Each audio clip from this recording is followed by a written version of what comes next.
سید المرسلین اما بعد فاعوذ باللہ من الشیطان الرجیم بسم اللہ الرحمن الرحیم. پڑھیے الصلاۃ والسلام علیک یا رسول اللہ وعلی آلک واصحابک یا حبیب اللہ. الصلاۃ والسلام علیک یا نبی اللہ وعلی آلک واصحابک یا نور اللہ. سب سے پہلے میں ہماری دوراجی نمن جو جماعت ہے اور یہاں کے جو رہنے والے ہیں، جو مینجمنٹ کے لوگ ہیں، ایک تو مبارکباد پیش کروں گا کہ ماشاءاللہ اب یہ سالانہ ہی میرا خیال ہے کا سلسلہ ہو گیا ہے کہ نبی پاک کا میلاد اور اس طرح کے اجتماعات ہی منعقد کرتے ہیں. رب کریم ان سب کی ان کوششوں کو اپنی بارگاہ میں قبول فرمائے. اور اب میں مائک والے بھائی سے گزارش ہی کروں گا کہ چونکہ یہ رہائشی علاقہ ہے، یقیناً نبی پاک کی محفل سے سارے ہی عاشقان رسول خوش ہوتے ہیں، لیکن بعض اوقات کسی کی طبیعت خراب ہوتی ہے، کوئی آرام کرنا چاہتا ہے. رات کافی ہو گئی ہے، کئی لوگوں کے آرام کا وقت ہو گیا ہے، تو اب آواز اتنی کر دیں کہ جتنے لوگ یہاں سننے آئے ہیں، کسی کو ہمارے اجتماع سے، کسی کو ہمارے میلاد سے تکلیف نہیں ہونی چاہیے. بیان میں آج میں موضوع بھی یہی لے کر آیا ہوں، اور میرے ہی بیان سے کسی کی نیند بھی خراب ہو رہی ہو اور ہمارے ہی اجتماع سے کسی کو تکلیف ہو رہی ہو، بیمار گھر میں لوگ ہوتے ہیں، چھوٹے بچے ہوتے ہیں. امیر علیہ سنت ہمیشہ ہماری یہ تربیت فرماتے ہیں، مدنی چینل پر بھی تربیت فرماتے ہیں کہ نیکی کا کوئی کام بھی کسی کو تکلیف دے کر نہیں ہو سکتا. ثواب لوگوں کو تکلیف سے بچا کر تو ہو سکتا ہے، تکلیف میں مبتلا کر کے ثواب نہیں ملا کرتا. تو اللہ کرے کہ میں اور آپ حقوق العباد کا خیال رکھنے والے بن جائیں. اللہ ہمارے مائک والے بھائی کو بھی خوش رکھے. اور ان سے بھی میری گزارش ہے، ماشاءاللہ کئی جگہوں پر مائک لگاتے ہیں، مجھے اندازہ ہے لوگوں کی ڈیمانڈ بھی ہوتی ہے کہ بڑے والے اسپیکر لانا اور ذرا بہت زبردست آواز ہو. میں تو پرسنلی یہ فیل کرتا ہوں کہ آج کل جو یہ بڑے اسپیکر لگنے لگے ہیں، یہ جتنے بھائی اسپیکر کے قریب بیٹھے ہیں نا، یہ ان کے کانوں پر بہت زیادہ پریشر آ رہا ہوگا جب نعت شریف یا اس طرح بلند آواز سے پڑھتے ہیں. تو ہماری سماعت کے لیے بھی، ہماری لسننگ پاور کے لیے بھی یہ ضروری ہے کہ اتنا زیادہ شور نہیں ہونا چاہیے. لیکن بہرحال اب یہ ٹرینڈ بن گیا ہے، لیکن ایٹ لیسٹ محفل کے باہر کے لوگوں کو تکلیف نہیں ہونی چاہیے. اللہ تعالیٰ مجھے اور آپ سب کو ان باتوں کا خیال رکھنے کی توفیق عطا فرمائے. درود پاک پڑھنے کے یہ شمار فضائل و برکات ہیں، اور بڑی خوبصورت حدیث، ایک ہی حدیث اور کتنے سارے ٹاپک نبی پاک علیہ السلام نے گویا ہمیں عطا فرمائے. ایک بار نبی پاک ممبر پر تشریف رکھنے گئے، پہلی سیڑھی پر پیر رکھا، فرمایا آمین. دوسری سیڑھی پر پیر رکھا، فرمایا آمین. تیسری سیڑھی پر میرے آقا نے اپنا مبارک قدم رکھا، فرمایا آمین. تو صحابہ کرام کا کمال یہ تھا، ایوری ٹائم جب وہ کوئی ان یوزول چیز دیکھتے تھے، یعنی وہ عادت مبارکہ سے ہٹ کر کوئی کام ہوتا تھا تو خاموش نہیں رہتے تھے، سوال کر لیتے. اور ان کے سوالوں کی برکتیں آج ہم پا رہے ہیں. انہوں نے سوال کیے، نبی پاک نے جواب دیے، اور ہمیں پتہ چل گیا کہ ماجرا کیا تھا.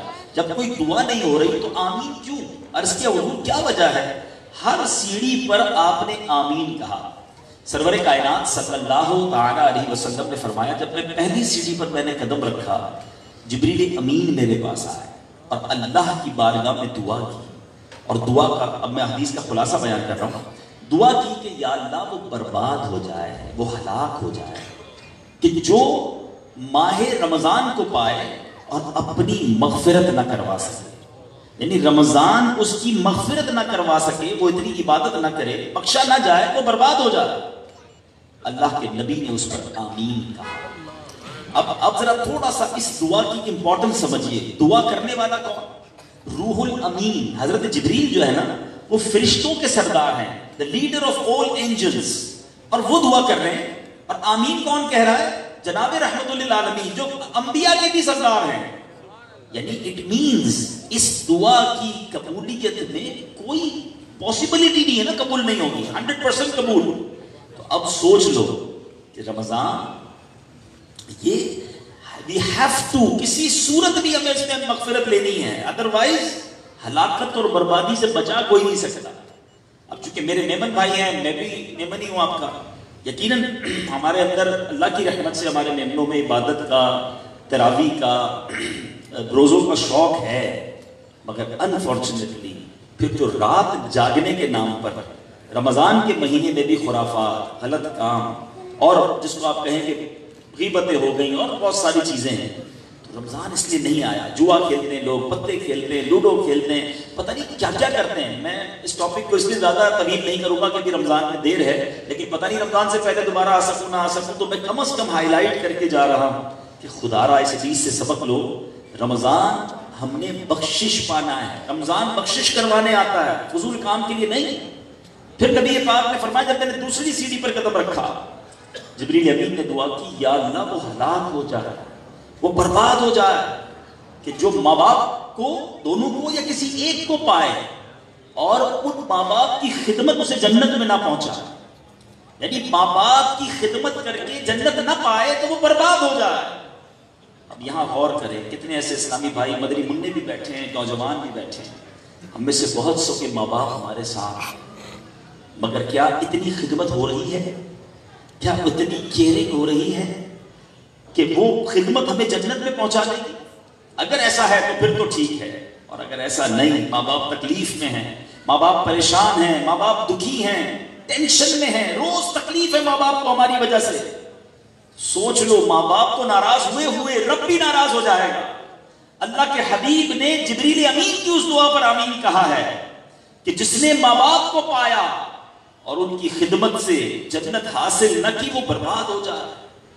مگر آج بہت برا حال ہے ہمارے گھروں کا. آج دوستوں کے لیے بہت ٹائم ہے, سوشل میڈیا کے لیے, نیٹ ورکنگ کے لیے بڑا ٹائم ہے. آج وقت نہیں ہے تو ماں باپ کے لیے وقت نہیں ہے. ماں بیچاری کبھی بیمار ہو, بوڑھی ماں ہو, اور رات کو کہے کہ بیٹا مجھے ڈاکٹر کے پاس جانا ہے, تب یہ ٹھیک نہیں ہے. تو ماں صبح دیکھ لیں گے, کل دیکھ لیں گے, ایسا تو کچھ بھی نہیں, آپ کی طبیعت ٹھیک ہے, سو جاؤ. رات 2-2:30 بجے دوست فون کرے یار فلاں جگہ پر موٹر سائیکل پنچر ہو گئی ہے, گاڑی خراب ہو گئی ہے. ارے بھائی ابھی آیا, جان حاضر ہے. تمہارے پاس 2-3 بجے دوست کے لیے وقت ہے, اپنے ماں باپ کے لیے رات کو ٹائم نہیں ہے. والد کے بارے میں علماء نے پتہ کیا لکھا, بچے کو اپنے والد کے ساتھ کیسا بہیو کرنا ہے, رہنا کیسا ہے, ایٹیٹیوڈ کیا ہو. علماء کہتے ہیں باپ کا حق یہ ہے بیٹے پر کہ بیٹا باپ کے آگے غلام کی طرح رہے. جیسے غلام ایوری ٹائم ریڈی ہوتا ہے کہ ابھی حکم آئے گا اور میں کہوں گا لبیک, یہ انداز ہونا چاہیے بیٹے کا باپ کے آگے. مگر بدقسمتی یہ ہے کہ آج باپ کا بیٹا آقا بنا ہوا ہے, باپ غلام بنا ہوا ہے. باپ ریکویسٹ کر رہا ہوتا ہے بیٹا میرا یہ کام کر دے, بیٹا تھوڑا سا میرا یہ کام کر, دیکھ آتے آتے میرے لیے چیز لیتے آتے. اتنی لجاجت, اتنی ریکویسٹ باپ کے لہجے میں کیوں آ گئی؟ کیونکہ باپ کو یہ ڈر ہے کہ ذرا سا میں نے اونچی آواز کی تو بیٹے نے ڈانٹ دینا ہے, بیٹے نے جھڑک دینا ہے. تف ہے ایسے بیٹے پر, تف ہے ایسی بیٹی پر. بیٹی سے ماں بات کرنے میں ڈر رہی ہے آج کہ زیادہ سمجھاؤں گی تو مجھ سے لڑے گی.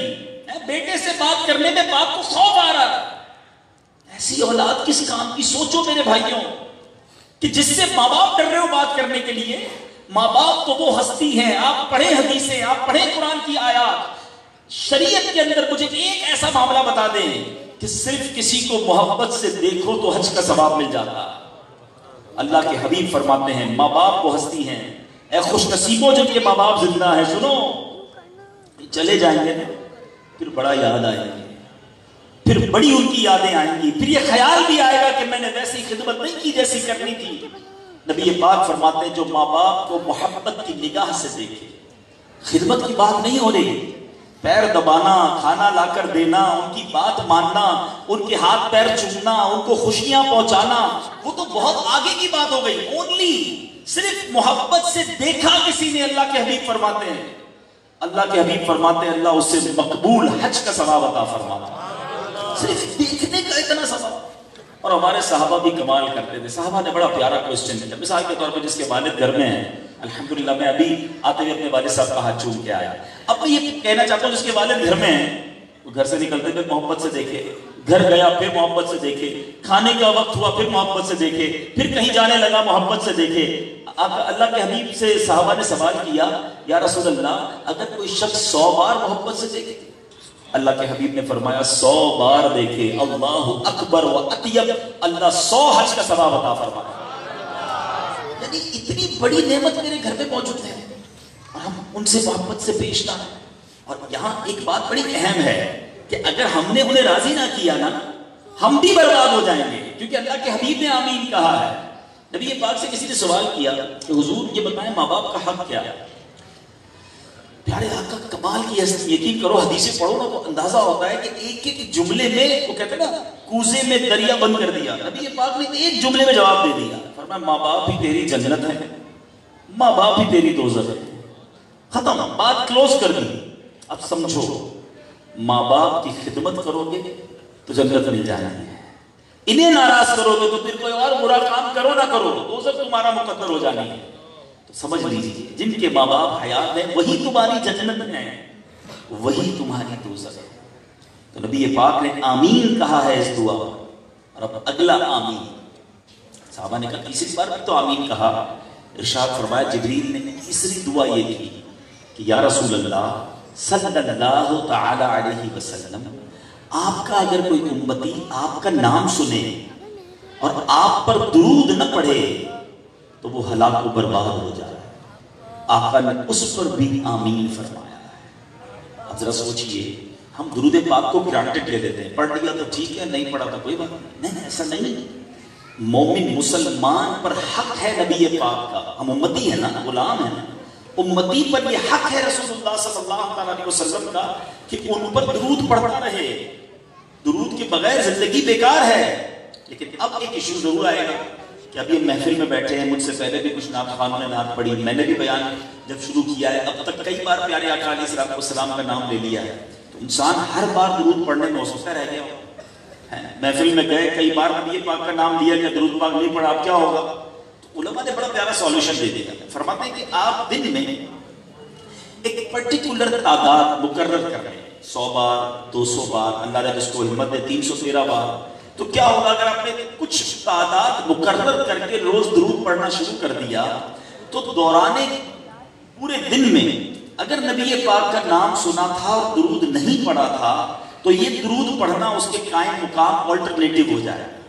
تو نیت کرنے انشاءاللہ روزانہ کثرت سے درود پاک پڑھیں گے انشاءاللہ۔ ایک بار محبت کے ساتھ درود پاک پڑھنے، صلو علی الحبیب صلی اللہ تعالی علی محمد صلی اللہ علیہ وسلم۔ مجھے اسلامی بھائیوں یاد رہے، انسان دشمن کی خوشی پر افسردہ ہوتا ہے اور دشمن کے غضب پر خوش ہوتا ہے۔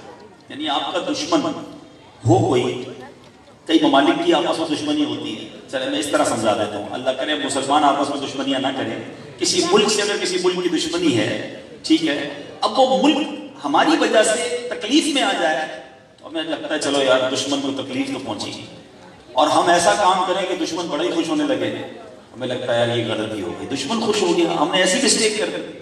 ہمارا سب سے بڑا دشمن کون ہے؟ قرآن مجید فرقان حمید کہتا ہے انہو لکم عدو مبین، شیطان تمہارا کھلا دشمن ہے، اوپن اینمی ہے۔ اب شیطان کس بات سے زیادہ خوش ہوتا ہے؟ یہ ذرا غور سے سنیے گا، اور یہ نبی پاک کی حدیث ہے مسلم شریف کی۔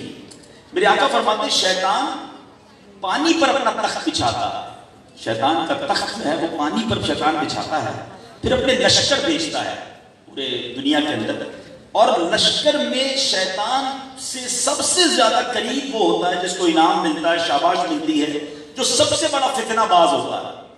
اللہ کے حبیب فرماتے ہیں پھر وہ لشکر کے لوگ واپس آتے ہیں اور آ کر بتاتے ہیں میں نے یہ کام کرا دیا، میں نے بندوں کو یہ کام پہ لگا دیا، میں نے فلاں سے یہ گناہ کروا دیا۔ تو اب شیطان لوگ کارکردگی سنتا ہے، مثال کے طور پر کوئی آ کے کہتا ہے میں نے فلاں کو شراب پلا دی، معاذ اللہ، کوئی کہتا ہے بدکاری کروا دی، کوئی کہتا ہے جناب میں نے جوا کھلوا دیا، نماز چھڑوا دی۔ شیطان اس کو کہتا ہے تو نے کچھ نہیں کیا، بیٹھ جاؤ۔ ایک اور لشکر آتا ہے اور وہ آ کر شیطان سے کہتا ہے میں نے ایک آدمی کو اس وقت تک نہیں چھوڑا جب تک اس کی اور اس کی بیوی کے درمیان جدائی نہیں ڈالا دی۔ ایسا فتنہ کیا فیملی میں، دونوں میاں بیوی کو لڑایا اور اس وقت تک پیچھے پڑا رہا کہ دونوں میں جدائی ڈال دی۔ نبی پاک فرماتے ہیں کہ شیطان کھڑا ہو کر، حدیث کا مضمون اس کو اپنے ہاتھ سے چپٹا لیتا ہے، کہتا ہے یہ کام کیا۔ دشمن ہمارا سب سے بڑا دشمن کس کام سے سب سے زیادہ راضی ہوتا ہے کہ میاں بیوی کے اندر لڑائی اور آگے جا کے جدائی ہو جائے۔ اور آج ایسا لگتا ہے کہ ہر دوسرا گھر شیطان کی اس وار میں آیا ہوا ہے، شیطان تیار ہے کسی طرح گھر برباد کر دے، گھر توڑوا دے، اور بندہ شیطان کی باتوں میں فوراً آ بھی رہا ہے۔ چغلیوں نے، غیبتوں نے، بدگمانیوں نے، چغل خوریوں نے ہمارے گھروں کو اس وقت جکڑا ہوا ہے۔ کون سا گھر ہے جس پہ لڑائی نہیں ہے؟ کون سا گھر ہے جس پہ جناب یہ شیطان کی پلاننگ نہیں چل رہی ہے؟ وسوسہ ڈالے گا، شک ڈالے گا۔ پتا ہے تیری بیوی کیا کرتی ہے؟ بیوی کو شک ڈالے گا، تیرا شوہر کیا کرتا ہے؟ اب دونوں کو نہیں ڈالے گا تو ماں کو ڈال دے گا، نند کو ڈال دے گا، اور گھر کے لوگ شیطان کی باتوں میں آ کر ایک دوسرے سے بدگمان ہوتے چلے جا رہے ہیں۔ اور یاد رکھیے، جس گھر میں سکھ نہیں ہے، امن نہیں ہے، اس گھر میں کہاں سے چین آئے گا؟ اس گھر میں برکت کدھر سے آئے گا؟ تو اے میرے میٹھے اسلامی بھائیوں، مجھے ہمارے افضل بھائی نے بالخصوص اور یہاں کی جو کمیٹی کے لوگ ہیں کہ مجھے بتاتے ہیں کہ چونکہ ہم ایک فیملی اجتماع کرتے ہیں، ہماری کمیٹی کی اور کمیونٹی کے لوگ ہوتے ہیں، تو آپ کو ایسا ٹاپک ڈسکس کیجیے گا کہ جس سے ہمارے گھر میں، ہماری فیملی میں ایک اچھا ماحول بنے، ہماری تربیت ہو کہ اپنے رہنا کیسے ہے۔ آپ دیکھیں یا مجھے بہت سارے نمازی نظر آتے ہیں، ماشاءاللہ، اللہ آپ کو نمازوں کی استقامت عطا فرمائے۔ ہم ممن ہیں اللہ کی رحمت سے، ہم اس پر اللہ کا شکر ادا کرتے ہیں کہ ہماری بڑی تعداد پر نوجوان بگڑتے جا رہے ہیں۔ ایسا نہ کرو بھائی، ممنوں کا نام کیوں برباد کرتے ہو؟ ہمارے الحمدللہ ممنوں کے بارے میں مشہور تھا کہ بچہ بچہ اس کا نمازی ہوتا ہے۔ ہمارا بچہ بچہ ہی نمازی ہونا چاہیے اللہ، اور یہ ماں باپ کو بھی چاہیے کہ ہمارے ماں باپ نے جس طرح ہمیں نماز کے درس دیا، ہمیں انگلی پکڑ کر کس طرح وہ مسجدوں میں لے گئے، کس طرح اولیاء کرام کی محبت، غوث پاک کی محبت ہمارے دلوں میں ڈالی، اب ہماری باری ہے کہ ہم اپنے بچوں میں یہ منتقل کریں، کیونکہ مرنے کے بعد انہی بچوں نے ہمارے لیے دعا کرنی ہے، انہی بچوں نے ایصال ثواب کرنا ہے۔ ہمارے بچے بعض اوقات موبائل پر، کمپیوٹر پر بڑے ماسٹر ہو جاتے ہیں نا، ہم کہتے ہیں یار دیکھو یار میرے بیٹے کو کیسے سافٹ ویئر سمجھ آتے ہیں، کیسا جناب یہ فوراً جناب کوئی چیز ڈاؤن لوڈ کر دیتا ہے، میں کسی جگہ پھنستا ہوں تو مجھے فوراً گائیڈ کرتا ہے۔ اچھی بات ہے ٹیکنالوجی آنا، مگر یاد رکھنا میرا اور آپ کا بیٹا گوگل، فیس بک، یاہو، واٹس ایپ کھول کر میرے اور آپ کے مرنے کے بعد ایصال ثواب نہیں کر سکے گا۔ اس کو قرآن پڑھنا آتا ہوگا تو مجھے اور آپ کو ایصال ثواب کرے گا، وہ مسجد جاتا ہوگا تو میرے لیے دعا کرے گا نا، وہ نمازی ہوگا تو مجھے کچھ ثواب پہنچائے گا۔ تو مجھے اور آپ کو ایسی اولاد چھوڑ کے جانا ہے، ایسی تربیت کر کے جانی ہے جو ہمارے مرنے کے بعد ہمارے کام آئے، لیکن اس کے لیے گھر میں امن، گھر میں سکون، گھر میں جس کو آپ کہتے پیار اور محبت، اور گھر والوں کے حقوق ادا کرنے ہوں گے۔ تو میٹھے اسلامی بھائیوں، اب میں بات یہ کر رہا تھا کہ نمازی ہیں ماشاءاللہ، اکثر جناب رمضان کے روزہ رکھنے والے بھی ہوں گے، اور جناب ماشاءاللہ زکوٰۃ بھی دیتے ہوں گے، صدقہ بھی دیتے ہوں گے، غریبوں کی مدد بھی کرتے ہوں گے، عمرے اور حج بھی کر لیے ہوں گے، بہت اچھی بات ہے۔ مگر جتنی بھی یہ باتیں ہیں اس میں اکثر وہ ہیں جو میرا اور میرے رب کا معاملہ ہے۔ نماز اللہ کا حق ہے، روزہ اللہ کا حق ہے، زکوٰۃ دینا یہ اللہ کا حق ہے، ہم اللہ کے حقوق تو ادا کر رہے ہیں، مگر کیا جو بندوں کے حقوق ہیں اس کی طرف دھیان ہے کہ نہیں؟ 5 وقت کا نمازی ہے مگر زبان سے انگارے برستے ہو، روزہ ایک نہ چھوٹتا ہو، سارا گھر اس کا پریشان ہو، زکوٰۃ پوری دیتا ہو مگر خاندان کے غریب لوگ اس کی راہ تک رہے ہو، بتائیے نا کیسی زندگی ہے؟ ایک طرف تو 100% کارکردگی ہے، 5 وقت بعض لوگ مسجد کی پہلی صف میں نظر آتے ہیں، بہت اچھی بات ہے، اللہ نہ کرے تو یہ نہ سمجھے کہ میں ڈسکریج کر رہا ہوں، بالکل ایسا ہی رہیے گا، مگر مسجد جاتے جاتے کتنوں کا دل توڑتے ہوئے جا رہے ہیں، کبھی کس سے الجھ رہے ہیں، کبھی کس سے الجھ رہے ہیں، اللہ کا حق ادا کیا اور کئیوں کا دل توڑ دیا۔ سمجھیے گا کہ ہماری زندگی میں اللہ کے حقوق یقیناً ہیں مگر موسٹ امپورٹنٹ بندوں کے حقوق بھی ہیں۔ پیارے آقا علیہ السلام نے ایک بار صحابہ سے کوشچن کیا، one of the amazing question. آقا فرماتے بتاؤ مفلس کون ہے؟ میں چلے یہی سوال آپ سے کر لیتا ہوں، بتاؤ مفلس یعنی غریب کون ہے، کنگال کون ہے؟ آپ بھی وہی جواب دیں گے جو صحابہ کرام نے نبی پاک کو جواب دیا تھا۔ صحابہ کرام نے کہا حضور جس کے پاس درہم نہیں ہے، دینار نہیں ہے، آج کے زبان میں یہ ہو جائے گا جس کے پاس پیسے نہیں ہیں وہ غریب ہے۔ نبی پاک نے فرمایا نہیں، حدیث کا مضمون ہے مفلس وہ ہے جو قیامت کے دن پہاڑ جتنی نیکیاں لے کر آیا ہے، روزے بھی ہوں گے، نمازیں بھی ہوں گی، صدقے بھی ہوں گے، حج بھی ہوں گے۔ اب کیا بہت سارے ایسے ہیں جن کے پہاڑ جتنی نیکیاں ہیں، انشاءاللہ روزے ہیں، نمازیں ہیں، زکاتیں ہیں، صدقے ہیں، ہوں گے آپ کے پاس۔ اے نمازیوں، روزہ داروں، حاجیوں سنو، آقا فرماتے پہاڑ جتنی نیکیاں لے کر آئے گا مگر اس حال میں آئے گا کہ کسی کا دل دکھایا ہوگا، کسی کو گالی دی ہوگی، کسی کی غیبت کی ہوگی، کسی کا مال دبایا ہوگا، کسی کا ظلم، کسی پر ظلم کیا ہوگا۔